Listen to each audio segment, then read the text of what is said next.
नमस्कार, मैं हूं प्रियंका माथुर और आप सभी देख रहे हैं लोकमत भारत। रुक करते हैं ताजा खबरों की ओर।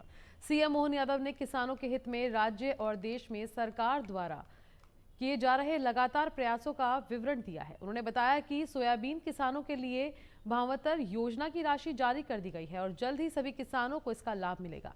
मुख्यमंत्री ने कहा कि किसान केवल अन्नदाता नहीं बल्कि ऊर्जादाता भी बने, इसके लिए विशेष योजनाएं लागू की जा रही हैं। सरसों का रकबा बढ़ा है और किसानों को उचित दाम दिलाने के लिए योजनाओं पर काम चल रहा है। उड़द की फसल को प्रोत्साहन देने के लिए 600 रुपए प्रति क्विंटल अतिरिक्त सहायता दी जाएगी। चना, मसूर और तुअर को लेकर राज्य सरकार ने प्रस्ताव केंद्र सरकार को भेजा है और इसके संबंध में सकारात्मक संदेश प्राप्त हुए हैं। ओलावृष्टि से प्रभावित किसानों को शीघ्र मुआवजा देने के लिए सभी कलेक्टरों को निर्देश दिए गए हैं। राहुल गांधी के दौरे पर प्रतिक्रिया देते हुए मुख्यमंत्री ने कहा कि किसानों के लिए जितना काम मध्य प्रदेश और नरेंद्र मोदी सरकार ने किया है उतना किसी ने नहीं किया। उन्होंने कांग्रेस पर आरोप लगाते हुए कहा कि उनकी पिछली सरकार में किसानों की स्थिति खराब थी, कॉटन मिलें बंद हुई थी और राहुल गांधी किसानों को लेकर झूठ बोल रहे हैं। मुख्यमंत्री ने कहा कि राहुल गांधी को महाकालेश्वर मंदिर के दरबार में जाकर माफी मांगनी चाहिए।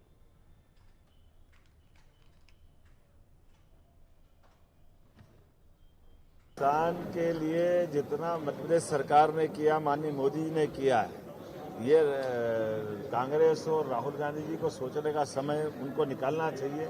1956 में मध्य प्रदेश बना था और 1956 से लेकर 2002-03 तक पूरे प्रदेश में सिंचाई का रकबा केवल 7.5 लाख हेक्टेयर था, तो माफी मांगना चाहिए। आज हमारी सरकार लगभग 2002-03 के बाद हमें जब बनाया मुख्यमंत्री तब हमारी सरकार 44 लाख हेक्टेयर में सिंचाई का रकबा था और उससे बढ़कर के जितना उनने 55 साल में किया उससे 1.5 गुना ज्यादा 10 लाख हेक्टेयर तो हमारी सरकार ने अभी वर्तमान में कर दिया। ये हमारे काम करने का तरीका है। भोपाल में कांग्रेस विधायक हेमंत कटारे ने मध्य प्रदेश विधानसभा के बजट सत्र के बीच उपनेता प्रतिपक्ष के पद से इस्तीफा दे दिया है। उन्होंने कहा कि ये कदम पारिवारिक और क्षेत्रीय जिम्मेदारियों के चलते लिया गया है, क्योंकि वे अपने विधानसभा क्षेत्र अटेर व परिवार को पर्याप्त समय नहीं दे पा रहे थे। उन्होंने इस्तीफा पार्टी सदस्यता नहीं बल्कि सिर्फ पद से दिया है और इसे वापस नहीं लिया है। कटारे का कहना है कि उन्होंने इस्तीफा कांग्रेस अध्यक्ष मल्लिकार्जुन खड़गे, प्रदेश अध्यक्ष जीतू पटवारी और नेता प्रतिपक्ष उमंग सिंघार को भेजा था। वे स्पष्ट कर चुके हैं कि वे किसी दबाव में नहीं आए और पार्टी में बने रहेंगे। कटारे ने यह भी कहा कि सदन में उनके उठाए मुद्दों को पर्याप्त चर्चा नहीं मिली, लेकिन उन्होंने कांग्रेस के साथ अपनी प्रतिबद्धता दोहराई है। पार्टी नेतृत्व अब इस इस्तीफे पर फैसला करेगा कि इसे स्वीकार किया जाए या नहीं। मैं पहले एक चीज स्पष्ट कर देना चाहता हूँ, मैं दबाव में काम करता ही नहीं हूँ कभी भी। मतलब ऐसा मुझे नहीं लगता कि ऐसा कोई भी व्यक्ति, ऐसा कोई भी दल या ऐसा कोई भी डिपार्टमेंट या कोई भी कह लें जिसके मैं दबाव में आऊं या भविष्य में भी आ सकता हूं, तो दबाव का तो प्रश्न उत्पन्न होता नहीं है। रही बात कारण की, तो जितना मैं आपको संक्षिप्त में बता चुका हूं कारण वही है। मुझे पता नहीं क्यों आप लोगों को ये यकीन करने में तकलीफ है या क्यों नहीं इस बात को आप हजम कर पा रहे कि भाई कोई कारण व्यक्तिगत पारिवारिक हो सकते हैं, कोई कारण है। भाई ऐसा थोड़ी है कि सब पद को मोह करके ही बैठे हो, पद के ही साथ मरेंगे। भाई हो सकता है मेरे पारिवारिक कारण हो सकता है मेरे राजनीतिक कारण हो, मेरे विधानसभा से जुड़े हुए कारण हो सकता है सदन के अंदर जब मैं अपने परिवार का त्याग करके, मैं अपने क्षेत्र की जनता का समय त्याग कर करके मैं यहाँ सदन में समय देता हूँ और सदन में आने के बाद क्या मिलता है, पूरी रात जागने की तैयारी के बाद यह मिलता है कि जो स्थगन प्रस्ताव जिसमें 35 लोगों की मौतें हुई और भविष्य में इन मौतों की पुनरावृत्ति ना हो, उस स्थगन प्रस्ताव को अस्वीकार कर दिया जाता है। तो क्या मैं इसके लिए रात जाग के तैयारी करता हूं सदन के अंदर उपनेता बनके कि भाई मैं यहाँ आऊंगा और यहाँ पर पहले बहस होगी कि स्वीकार करे कि नहीं करे और सरकार के कहने से सदन चलेगा और अस्वीकार हो जाएगा। इंदौर में मूलभूत सुविधाओं को लेकर एक बार फिर सियासत गर्मा गई है। नलों में ड्रेनेज का पानी आने, खराब सड़कों, सड़क पर धंसे और खुले चैम्बर, बंद पड़ी स्ट्रीट लाइट और सफाई व्यवस्था की बदहाली समेत 1 दर्जन से अधिक समस्याओं को लेकर कांग्रेस नेताओं और स्थानीय रहवासियों ने नगर निगम के जोन क्रमांक 13 विष्णुपुरी जोन का घेराव किया, जोरदार प्रदर्शन किया। प्रदर्शन के दौरान क्षेत्रीय लोगों ने निगम प्रशासन पर गंभीर आरोप लगाए और कहा कि कई बार शिकायतों के बावजूद समस्याओं का समाधान नहीं किया जा रहा है। उनका कहना है कि पेयजल में गंदे पानी की मिलावट से बीमारियों का खतरा बढ़ गया है और टूटी सड़कों और खुले चैम्बरों से हादसों की आशंका बनी रहती है। इस विरोध प्रदर्शन में नगर निगम के नेता प्रतिपक्ष एवं शहर कांग्रेस अध्यक्ष चिंटू चौक से पार्षद कुणाल सोलंकी, रविदांगी सहित बड़ी संख्या में कांग्रेसी कार्यकर्ता और स्थानीय रहवासी मौजूद रहे।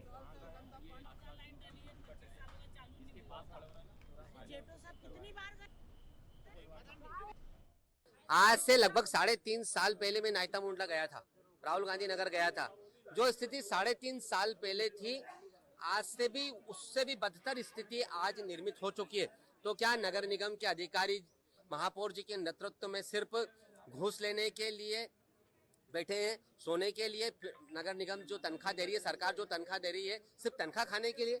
क्यों 3.5 से 4 साल से 5 साल से काम नहीं हो पा रहे? आज यही पूछने के लिए हम लोग आए हैं। हर चीज के लिए गाइडलाइन फिक्स करिए, कितने समय में क्या होना चाहिए। मैंने कुणाल को बोला कि आप बैठ जाओ, जिनके वर्क ऑर्डर हो चुके हैं उनके काम चालू कराओ, जिनकी फाइल नहीं बनी है उनकी फाइल बनाओ। में 77 से आए सर। क्या क्या समस्या ड्रेनेज लाइन की भी है और रोड की भी है। और कम से कम 10 साल से हम लोग परेशान हो रहे हैं, है ना। और उसकी समस्या आज तक जेठो साहब को बोला है, हम लोगों ने कम से कम 4 बार यहाँ धरना दे चुके हैं। खाली हाँ करते, काम कुछ भी नहीं होता। कितने सालों से रह रहे हैं आप उस कॉलोनी में? हम 45 साल से रह रहे सर, वहाँ से वही रह रहे सर। अभी क्या कहा गया अधिकारी? अभी तो हमने अधिकारियों ने बोला है कि हम 3 दिन के अंदर अंदर ये आपका काम करेंगे बोले। हर समय आश्वासन ही देते, काम कुछ भी नहीं होता। इसमें कुछ समस्याएं थी, जैसे इलेक्ट्रिक लाइट की है, तो उसमें जैसे आगामी त्योहार के क्रम में, जैसे मातड़ नगर है हमारे यहाँ पे एक कॉलोनी है वार्ड 78 में, वहाँ के रहवासियों का निर्विरोध है कि यहाँ पे कुछ लाइट की समस्या है, स्ट्रीट लाइट चेक करा लिया जाए। जैसे कोई बंद होगी तो हमारे द्वारा उसको करा लिया जाएगा। एक पॉइंट आया हमारे वार्ड 77 में ब्रजनैनी कॉलोनी का, वहाँ पर सड़क का काम होना है, तो उसके बारे में हमारे जोन से जानकारी दी गई कि वो टेंडर अभी लाइव है, जैसे ही टेंडर ओपन होगा एजेंसी नियुक्त होगी उसको अपन करा देंगे।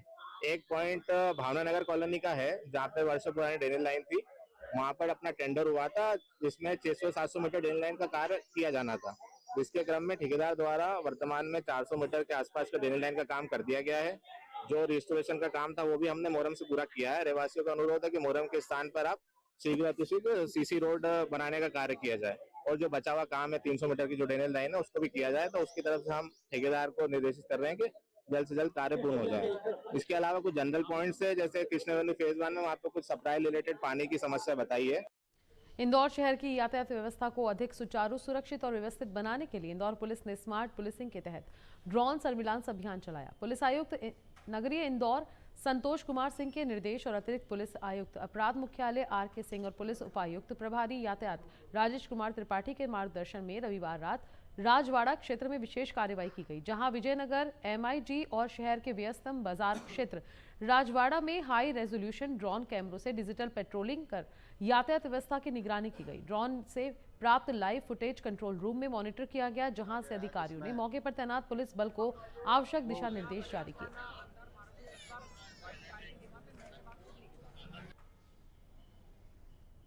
आज हम लोग राजवाड़ा में आए हुए हैं और ये लाइव ड्रोन से हमें बताया जा रहा है कि कैसे अवैध पार्किंग किन किन जगहों पर है, और हम उन जगहों को चिन्हित करके अवैध पार्किंग में युद्ध स्तर पर कार्रवाई कर रहे हैं। आपको मालूम होगा कमिश्नर सर द्वारा लगातार अवैध पार्किंग के विरुद्ध अभियान छेड़ा गया है, जिसमें व्हील लॉक जो हमारा एक सिस्टम है, जिसको हम लोग लोकल लैंग्वेज में केकड़ा भी बोलते हैं, तो उसको लगातार हम लोग साथ में लेकर के चल रहे हैं, और जहां भी अवैध पार्किंग मिलती है वहां पर उसको लगा करके और लोगों से चालानी कार्रवाई के रूप में हम जो भी उसका चालान है मोटर व्हीकल एक्ट के अंतर्गत वो वसूलते हैं।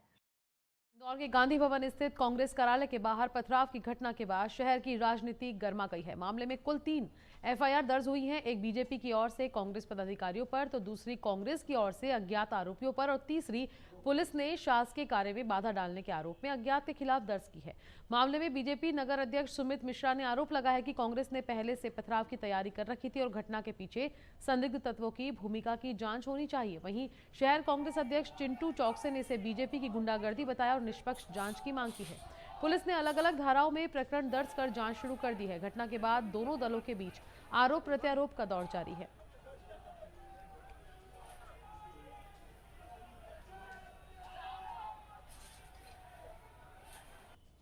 पूर्ण तरीके से चल रहा था, जिस पर कांग्रेस के पत्थरबाज नेताओं ने, जो कभी जिहादी मानसिकता के पत्थरबाजों का समर्थन करते थे, आज वे सारे कांग्रेस के नेता इंदौर शहर कांग्रेस कार्यालय पर ऐसा लग रहा था जैसे दंगाइयों का अड्डा बन गया है।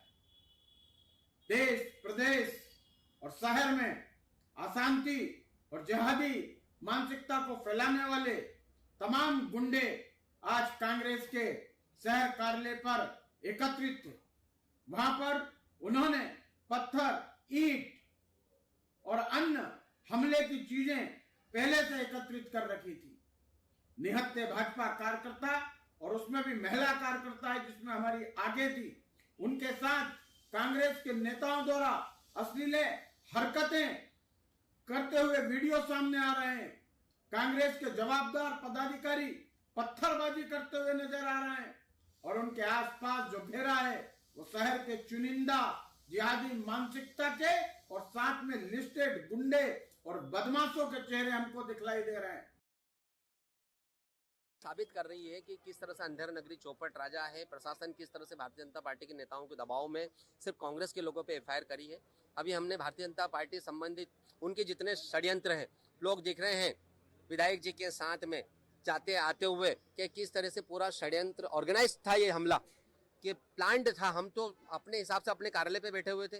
जिस तरीके से पहले शाही का गुब्बारा आया, पत्थरबाजी हुई, निश्चित रूप से ये घटना इंदौर के लिए शर्मसार करने वाली है।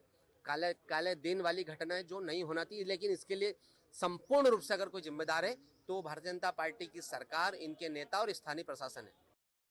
मध्य प्रदेश में लोकमत भारत के आगाज के साथ ही बधाई और शुभकामनाएं मिलने का सिलसिला लगातार जारी है।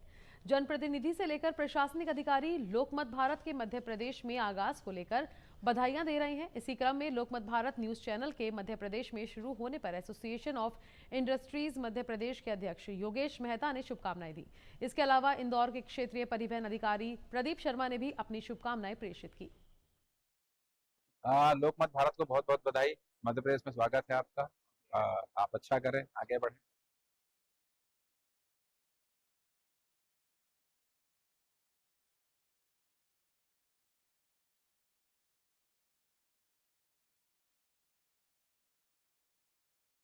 लोकमत भारत राजस्थान के बाद में मध्य प्रदेश में भी अपनी निष्पक्ष पत्रकारिता के लिए यहाँ पर आगमन हो चुका है। मैं लोकमत भारत के समस्त संवाददाताओं को बधाई देता हूँ और इस शहर की जनता से अपील करता हूँ कि लोकमत भारत के चैनल को अधिक से अधिक देखकर सच्ची और शहर हित की खबरों को देखने का कष्ट करें। सोमवार सुबह लगभग 10 बजे विश्वविद्यालय थाना क्षेत्र अंबेडकर नगर में एक निर्माणाधीन भवन के बाहरी परिसर में हैवी ब्लास्ट हुआ। विस्फोट से उड़ते हुए पत्थर आसपास के घरों में गिर गए, जिससे कई घरों को नुकसान पहुंचा और अर्जुन सेन नामक युवक घायल हो गया।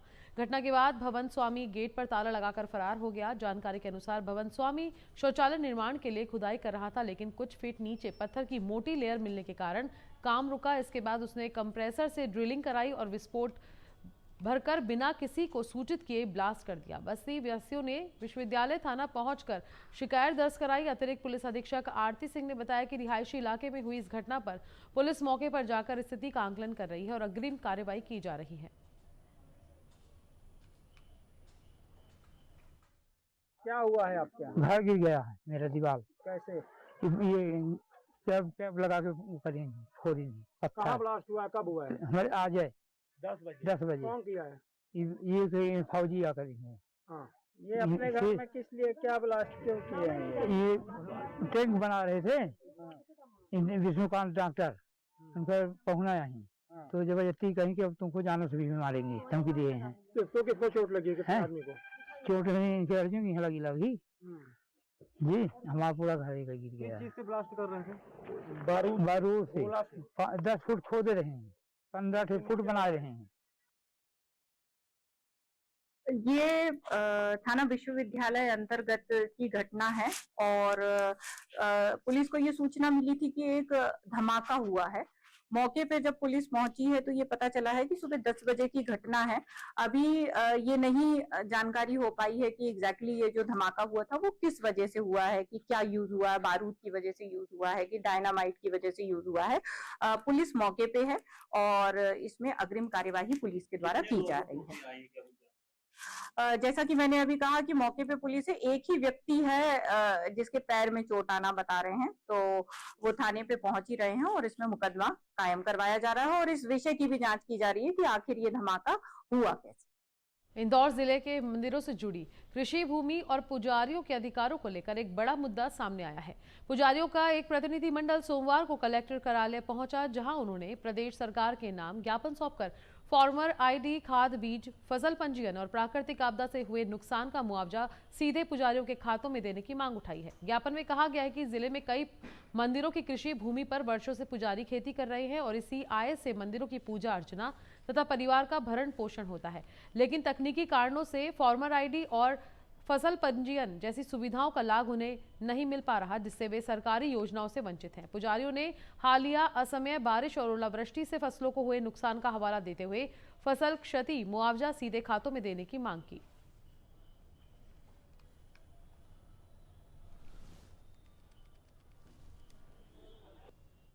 कलेक्टर साहब से मुलाकात करने इसलिए आए थे हम लोग के पुजारियों की जो अभी फसल खराब हुई है उसका मुआवजा, एक पुजारियों को खाद नहीं मिल रहा है। पिछले वर्ष से खाद जो सरकार देती थी खाद बिल्कुल मिलना बंद हो गया, और जो जमीन जा रही है रोड के अंदर किसानों की उसका मुआवजा नहीं मिल रहा है। इस से बात करी है तो कलेक्टर साहब ने भी हमें आश्वासन दिया है कि जल्दी से जल्द हम ये कार्रवाई करेंगे और ये बात आगे सीएम साहब तक पहुँचाएंगे। पुजारी और मंदिरों की समस्याओं को लेकर आए थे हम। पुजारियों को जैसे कि वो नहीं मिल पाता है जमीन का जो भी मुआवजा उसके लिए। मंदिरों के पुजारी आज यहाँ पर आए थे।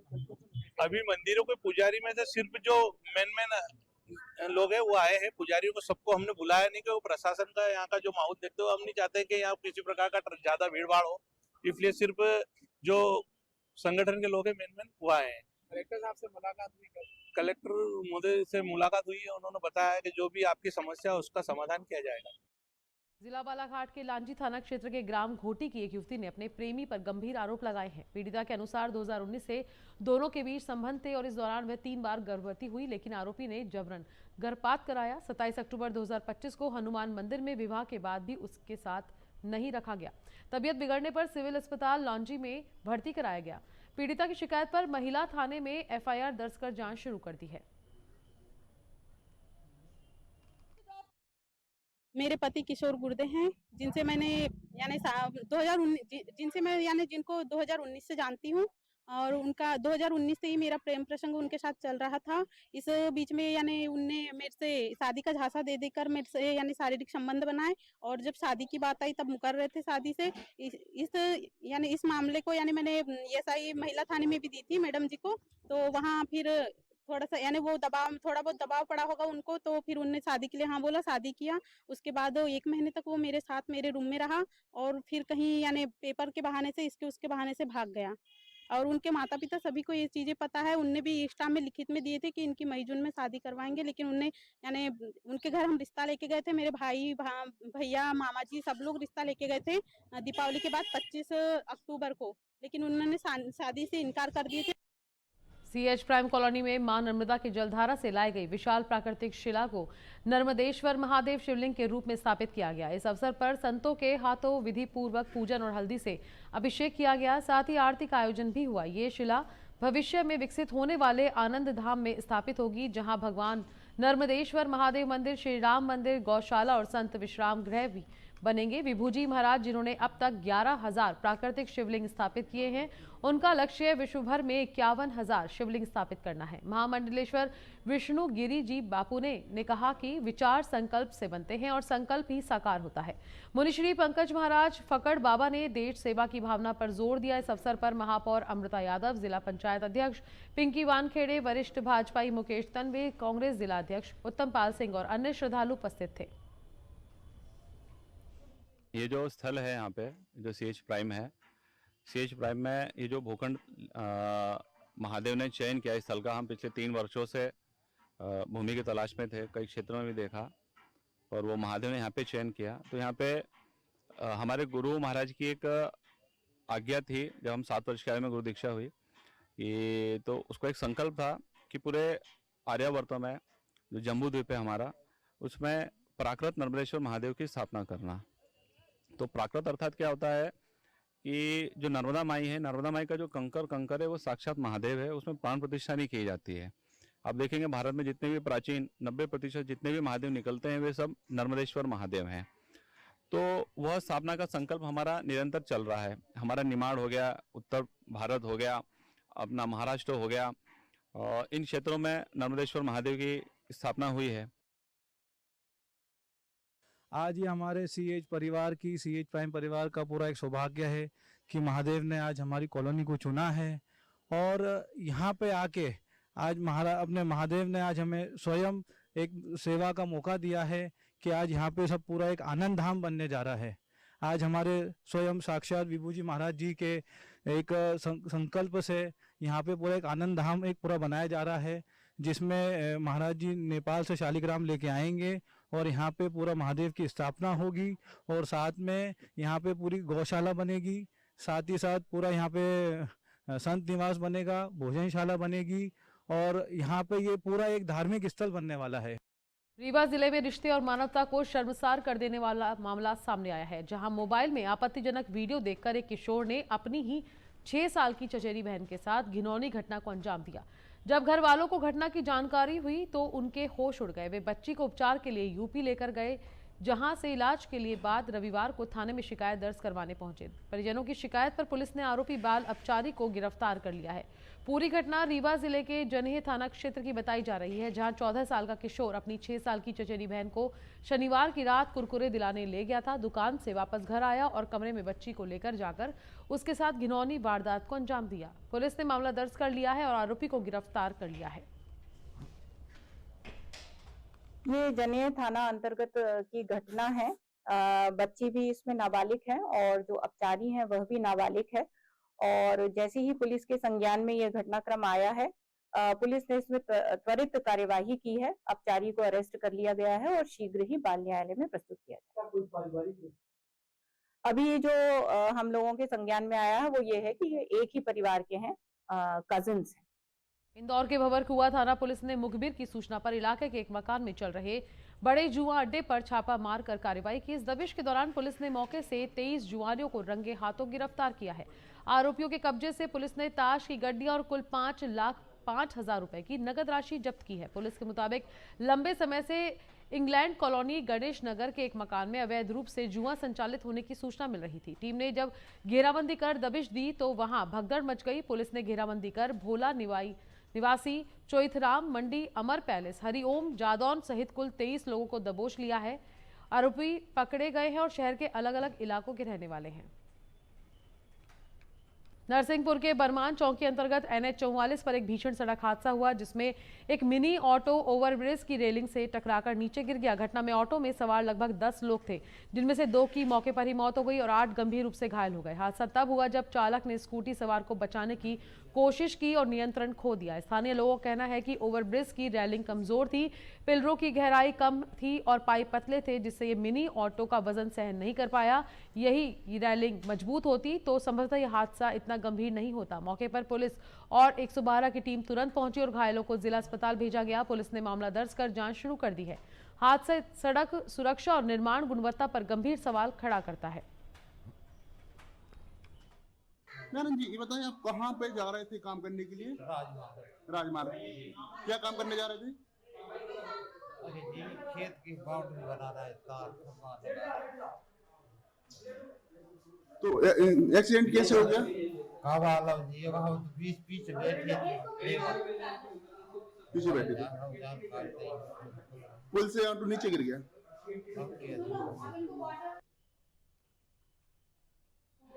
ये ओवरब्रिज के पास से एक पिकअप गाड़ी जो है उसकी रफ्तार से अनियंत्रित होके ओवरब्रिज के नीचे की तरफ आ गई। उसमें एक्सीडेंट से कुछ लोग घायल हो गए हैं, 2 लोगों की मृत्यु हो गई है।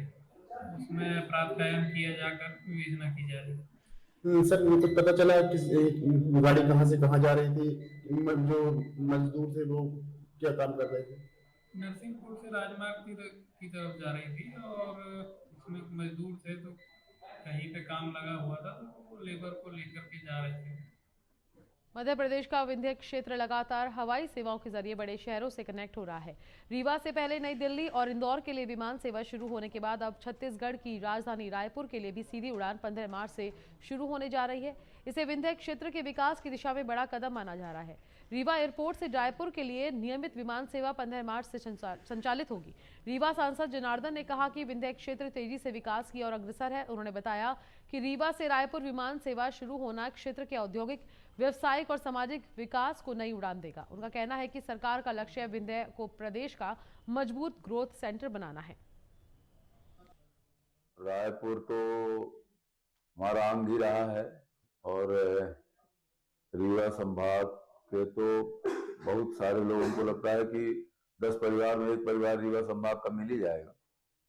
वो अब शुरू होगी, उससे बहुत बड़ा यहाँ के जो परिजन हैं और वो छत्तीसगढ़ में रहने वाले जो परिजन हैं, उनके बीच जो दूरी थी यातायात के संबंध में जो कठिनाई थी, वो बहुत हद तक दूर होगी और इससे व्यापार, शिक्षा और परिवारों के बीच घनिष्ठता वृद्धि होगी। रविवार को एक कपड़े की दुकान पर कुछ युवकों द्वारा हमला किए जाने की घटना सामने आई है। जानकारी के अनुसार कुछ दिन पहले एक युवक ने सोशल मीडिया पर आपत्तिजनक पोस्ट साझा की थी, जिसके बाद पुलिस ने उसे शांति भंग में गिरफ्तार कर जेल भेजा था। बाद में न्यायालय ने उसे जमानत दे दी थी। रविवार को काम पर लौटने पर कुछ लोगों ने उस पर हमला कर दिया। बीच बचाव करने आए दुकानदार के भाई की उंगली में चोट लग गई है। पूरी घटना दुकान में लगे सीसीटीवी कैमरे में कैद हो गई। सूचना मिलते ही पुलिस मौके पर पहुंची और बाजार क्षेत्र में अतिरिक्त जाब्ता तैनात किया। डीएसपी रामानंद यादव ने बताया कि मामले की जांच जारी है। कुछ लोगों को हिरासत में लेकर पूछताछ की जा रही है तथा क्षेत्र में फिलहाल स्थिति शांतिपूर्ण है। जो मोमडन समाज के व्यक्ति है, 10-15 व्यक्ति है, तो वो इनकी निखिल की दुकान पर आकर और ऐसे ही कहने लगे कि भाई इस प्रकार से आपने जो किया रही इस प्रकार से, तो इस बात को लेकर, उस पोस्ट को लेकर इनमें तो तुम्हें में उनकी धक्का मुक्की होगी, धक्का मुक्की होने लगी, वो मारपीट करके चले गए। ये लोग नमाज पढ़ने के लिए मस्जिद में गए और जब ये मस्जिद में गए, जब भी हमारे तरफ घुराते हुए गए, मस्जिद शायद तब भी ये घुराते हुए आए, तो हम तो बैठे हुए थे, चाय पी रहे थे। इन्होंने वापस रिटर्न आके और निक्की से आके बोला कि ये हमारी टोपी लगा और हमसे पैरों में पड़ के माफी मांग, नहीं तो तुम्हारी सबकी खैर नहीं है। तो मैंने कहा भाई माफी तो क्यों मांगेगा, तेरे बारे में ऐसा क्या बोल दिया इसने जो माफी मांगेगा। बात वो खत्म हो ही गई। जब थाने में रिपोर्ट करवाई दिया आप लोगों ने, जमानत हो ही गई, तो माफी का तो कोई वो ही नहीं है। तो फिर भी इन लोगों ने चाकू वगैरह निकाल लिया। चाकू निकालने के बाद बीच बचाव में जो मेरा भाई था उसने बीच बचाव किया, तो उसने उसका चाकू पकड़ लिया, तो उसके भी उंगली में लगी। इंदौर में बच्चा चोरी की अफवाह के बीच एक 19 वर्षीय छात्रा अचानक से लापता हो गई थी, जिसकी परिवार के द्वारा गुमशुदगी की रिपोर्ट दर्ज कराई गई थी। पुलिस लगातार तमाम सीसीटीवी फुटेज जांच पड़ताल किए और इसी के तहत युवती द्वारा परिजनों से संपर्क किया गया तो पता चला कि युवती दिल्ली स्टेशन तक पहुंच गई है। पुलिस के मुताबिक एरोड्रम थाना क्षेत्र में रहने वाली एक 19 वर्षीय छात्रा बगैर बताए अपने घर से चली गई थी, जिसके बाद परिवार काफी चिंतित था। बताया जा रहा है कि वह मानसिक रूप से कमजोर थी, इसी कारण से वह घर से चली गई थी। पुलिस द्वारा परिवार के बताए अनुसार गुमशुदगा की रिपोर्ट दर्ज की गई। साथ ही आसपास लगे हुए तमाम सीसीटीवी फुटेज खंगाले गए, जिसमें छात्र अकेले जाती हुई नजर आ रही है। अब पुलिस के साथ परिवार दिल्ली रवाना हो गया है। अब उसे इंदौर लाया जाएगा, तभी पता चल पाएगा कि वह अकेली कैसे गई थी, फिर उसके साथ कौन कौन गया था। फरियादी जो बच्चे रिपोर्ट लगाई गई थी, उनकी जो बच्ची थी जिसकी उम्र 19-20 साल है, वो अचानक घर से बरामद कहती चली गई, जिस पर से गुमनाम कायम किया गया था। लेकिन उसके बाद उस युवती के द्वारा अपने परिजनों से संपर्क किया गया और वो दिल्ली के रेलवे स्टेशन से उसके द्वारा संपर्क किया गया। तो इस पर से थाना जो एरोड्रम है उनके द्वारा टीम भेज दी गई है और जल्दी उसको रिकवर किया जाएगा और उससे पूछताछ की जाएगी। अभी फिलहाल गुमनाम कायम है और उसके स्टेटमेंट लिए जाएंगे। स्टेटमेंट के आधार पर उसका घटना का मूल कारण समझ में आएगा और तदनुसार कार्रवाई की जाएगी। इंदौर जिला जेल में एक बार फिर कैदी ने मोबाइल से रील बनाकर वायरल की है। इससे पहले भी जेल के भीतर कैदी रील बनाकर वायरल कर चुके हैं, जिससे जिले की सुरक्षा पर सवालिया निशान खड़े हो रहे हैं। दरअसल आजाद नगर थाना क्षेत्र में आने वाली जिला जेल के भीतर कई आरोपी सजा काट रहे हैं। शहर के कई ड्रग सप्लायर्स और कुख्यात आरोपी इस जेल में बंद हैं।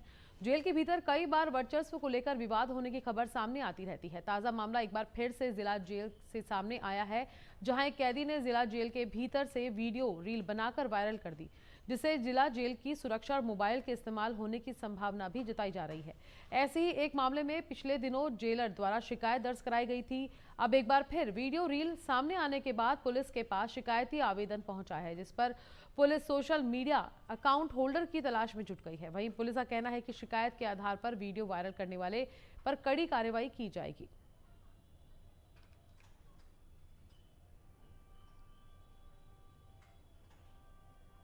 रीवा केंद्रीय जेल में जमानत पर छूटे एक आरोपी ने जेल परिसर का वीडियो बनाकर सोशल मीडिया पर वायरल कर दिया है। वायरल रील में रिहाई मुबारक हो बॉस और रोशन रॉक्स लिखा हुआ था, जबकि बैकग्राउंड में गाना हुकुम का एक का बॉस लगाया हुआ है। इस घटना से केंद्रीय जेल की सुरक्षा पर सवाल उठ गए हैं। जेल में कई कुख्यात आरोपी और ड्रग सप्लायर्स बंद हैं। पुलिस अब सोशल मीडिया अकाउंट होल्डर की तलाश में है और शिकायत के आधार पर वीडियो वायरल करने वाले पर कड़ी कार्रवाई करने की चेतावनी दी है। घटना ने जेल प्रशासन और निगरानी पर गंभीर चिंता पैदा कर दी है।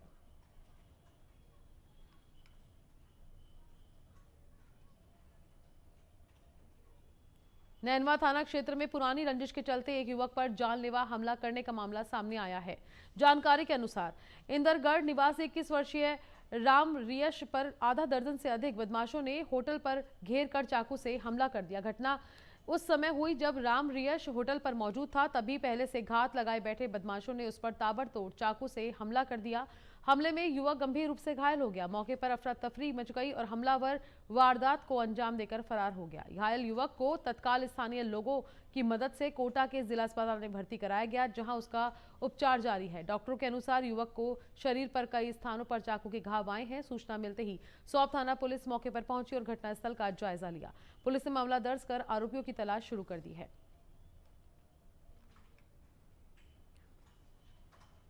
इंदौर से एक सकारात्मक प्रशासनिक पहल की खबर सामने आई है। इंदौर कलेक्टर शिवम वर्मा ने सीएम हेल्पलाइन की शिकायतों का समयबद्ध और प्रभावी निराकरण करने वाले विभागों को सर्टिफिकेट देकर सम्मानित किया। ये सम्मान उन विभागों को दिया गया जिन्होंने आमजन की समस्याओं को प्राथमिकता देते हुए उत्कृष्ट कार्य किया। इस अवसर पर क्षेत्रीय परिवहन अधिकारी प्रदीप शर्मा ने मीडिया से चर्चा करते हुए कलेक्टर शिवम वर्मा और उनकी पूरी टीम का आभार व्यक्त किया। उन्होंने कहा कि प्रशासन के मार्गदर्शन और मॉनिटरिंग के कारण सीएम हेल्पलाइन की शिकायतों का तेजी से समाधान संभव हो पाया है। परिवहन विभाग और अन्य 4 विभागों को कलेक्टर सर की तरफ से प्रशस्ति पत्र दिया गया है, जिन्होंने भी पिछले महीने सीएम हेल्पलाइन में अच्छा काम किया था। तो हम लोग इससे बहुत प्रोत्साहित हुए हैं। हम कलेक्टर सर को धन्यवाद देते हैं कि उन्होंने हमको प्रोत्साहित किया सर्टिफिकेट के माध्यम से, और हम आगे भी कोशिश करेंगे कि अच्छे से अच्छा काम करें सीएम हेल्पलाइन। मध्य प्रदेश के धार स्थित भोजशाला को लेकर एक अहम अपडेट सामने आया है।